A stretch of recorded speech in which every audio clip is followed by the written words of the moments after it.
Hey guys, Wyatt Claypool here.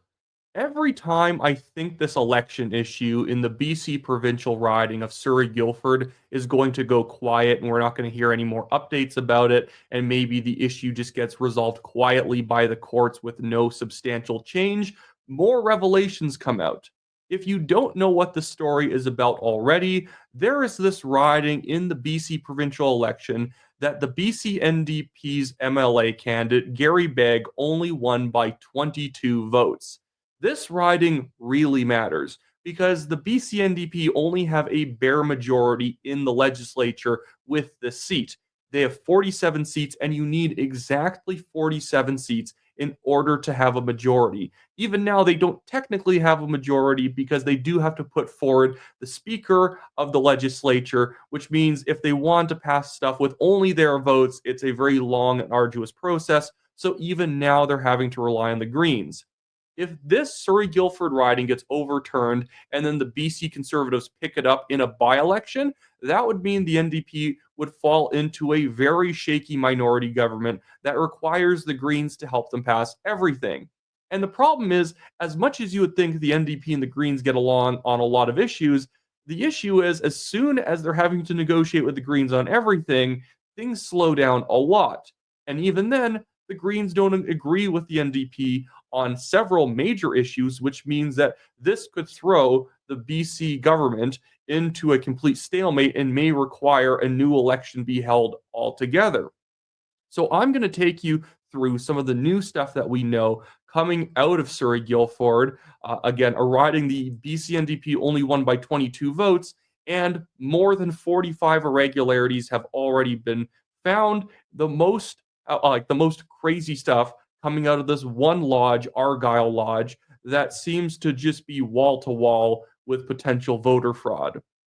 Anyways, but before I get into it, guys, if you want updates on this story and the other stories I cover on this channel, make sure to like this video, leave a comment, and most importantly, subscribe so then I pop up in your feed with any new content I come out with.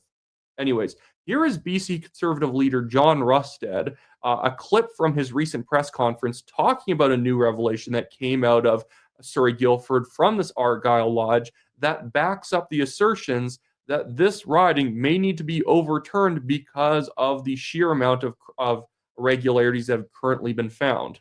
So what we now have found with Surrey Guildford is we now actually have a new affidavit that has come forward from the Green Party candidate in that riding, who, particularly on the Argyle Lodge, has said this candidate went to the lodge, talked to the people riding there, wanted to get in and talk to the residents, wanted to leave information about the party. And the response was that the residents were elderly and incapable of voting. And so they turned away the candidate from being able to go in and talk to those residents. We now know from the other affidavits that those members in that lodge voted, that they all voted by mail.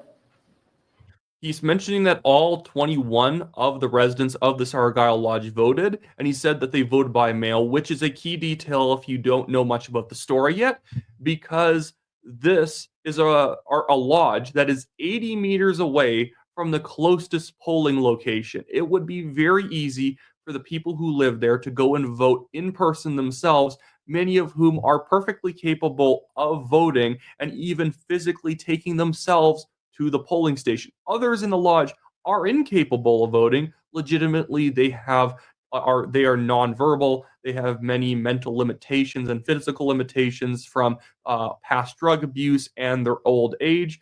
But somehow, all 21 of the residents did in fact vote. The lodge, the person who's running that, said Elections BC has been giving them the ballots by bulk every election. Elections BC says, no, we don't do that. There are serious irregularities that have happened during this election. And most importantly, when we look at this, and we've been talking with people in other lodges, we've been finding other information, we're looking hopefully to be able to bring that forward in terms of affidavits as well.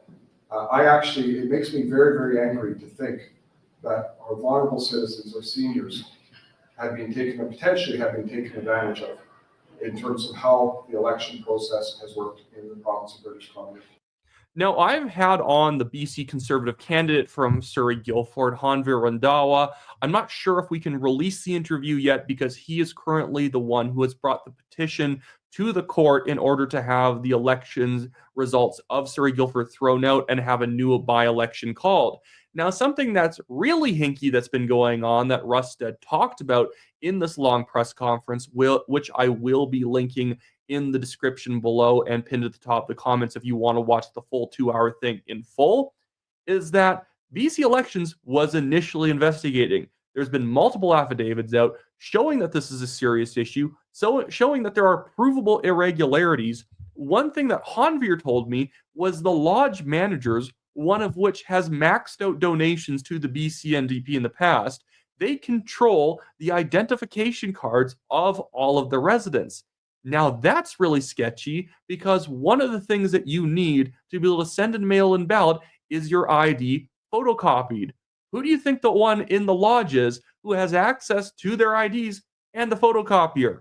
I already mentioned the first one, and I'm pretty sure if there's somebody who has a printer and a scanner in that lodge, it ain't going to be a resident, it's going to be an owner or a manager. This is sketchy as heck. And I think that the BC Conservatives are right to be pushing on this. The Green Party candidate, as he said in that clip, went to the lodge wanting to talk to residents, and the manager came out, the BC NDP donating manager came out and said, people here are seniors, they're older, they have physical and mental limitations, many of them are recovering from addictions, they can't vote. Yet 21 of them, all 21 of them, ended up voting. Now, in the press conference, you can watch this if you want to see it in full. When John Rustad opened up the press conference to questions from the media, there was this absolutely weaselly question from one of the reporters saying, well, in one of the affidavits you had from a lodge resident, they said that they voted for your party. Okay, one affidavit said that they voted for the BC Conservatives.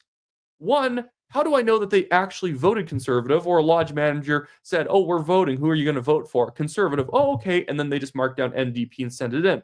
And by the way, their testimony doesn't matter. That's not how election court cases go. You simply look at the margin that somebody won by, you look at the amount of very sketchy ballots, and then if especially the margin is made up more than double of the irregularities, you got to throw it out. You can't just say, well, I think these people would have voted this way or that way, or no irregularity could ever overturn an election, because in some universe we could say it actually helps the party that it actually helps like the other party, or it would actually hurt the party that lost if we took these votes out. You don't play mind games. You simply see that a lot of people have double voted, or people who are incapacitated voted, and say, obviously, we cannot trust this election result anymore. So yeah, it seems like the lodge managers here are complete liars. BC Elections has had to call them liars because they said, oh, it's been for 3 decades. Every time an election rolls around, they just send us a bulk order of ballots for all of our people. That's not how that works. You have to request them. And by the way, it is against the law to help more than one person prepare their ballot if you're sending them in by mail. You don't just get to sit there and stamp and scan people's information in order to send in ballots for dozens and dozens of people. That's no longer somebody voting. That is you manufacturing votes by doing all the work for people who would have not otherwise voted, or may have not had the capacity to vote, or may have not selected the person that you wanted them to select if they ended up curing their own ballot.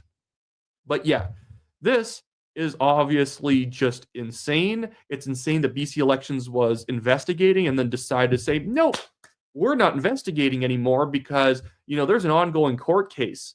Why would an ongoing court case mean you stop investigating? Do the police stop investigating once a criminal gets charged with a crime and they have to wait until the court case is over before they solve the rest of the murder mystery? That's obviously not what's going on here. What seems like is BC Elections is using the excuse that technically, because they're the defendant, they have no duty to help the complainant actually win their case. BC Elections is not the actual defendant here. They are not the respondent. They are simply the ones who hold the election records that Hanvir Randawa, the BC Conservative candidate, is challenging.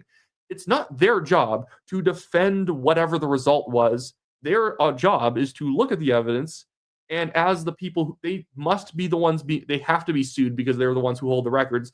Hanveer is not saying you guys have done poorly. He's just saying, I think the results are not what they should be, so we need to resolve this. But BC Elections is acting like this is an adversarial court case, and they are under no obligation now to do any investigating because Hanveer is suing them. So he should have to investigate as some random guy who doesn't have data and records that would enable him to investigate properly. It's a complete clown show. The BC NDP, you can tell that they are absolutely terrified of this court case because they will not talk about it at all. After day one of Rustad rolling out this information, them calling an election denier, they haven't said a word. They haven't said a peep. The legislature's back in session. They have no reason to be quiet, but they're very quiet now because now they realize this could blow them up. Because again, the BC NDP have managed the province terribly since they won their re-election. They had to cancel the $1,000 fake grocery rebates they promised in the election. They've been on basically a 4-month vacation. They've been absolutely screwing it on the tariff war issue, them basically saying, well, who cares if there's fentanyl all over our province? Orange man bad. They are out to lunch. ER closures are everywhere. These guys couldn't win an election for dog catcher at this point, and that's why they can't have a by-election where Gary Begg would have to face off against Hanveer Randhawa again, because they would get destroyed. And so hopefully they do win this case. I'm going to keep you guys in the loop on what's going on. But that basically should be it for me today, guys. Life update, I am actually going to Nanaimo tomorrow. Actually, technically, I mean today. I am filming this before I end up getting on a plane because that would suck to have to, film a video right before I leave. So I'm doing it the night before. Random information you don't need to know. But I'm going to the BC Conservative AGM in Nanaimo, so I might be able to sit down with Rustad and some other MLAs and ask them their opinion on the story, as well as do some other provincial work out there.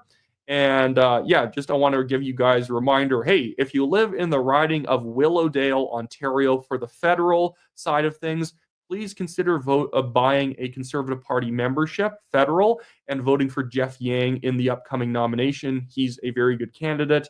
Whatever riding you live in Canada, if you currently don't have an incumbent Conservative, make sure you have a Conservative Party membership in case you want to be able to vote in the nominations. It's always good because nominations effectively determine everyone in Parliament because everyone who gets into Parliament had to go through a nomination. I think the Conservatives federally are going to win this next federal election, but let's make sure when they do win, they are stocked up with very good MPs, not random red Tories who knew they couldn't win as a Liberal this election cycle, so instead they ran as Conservatives. So that's it for me, guys. See you all later.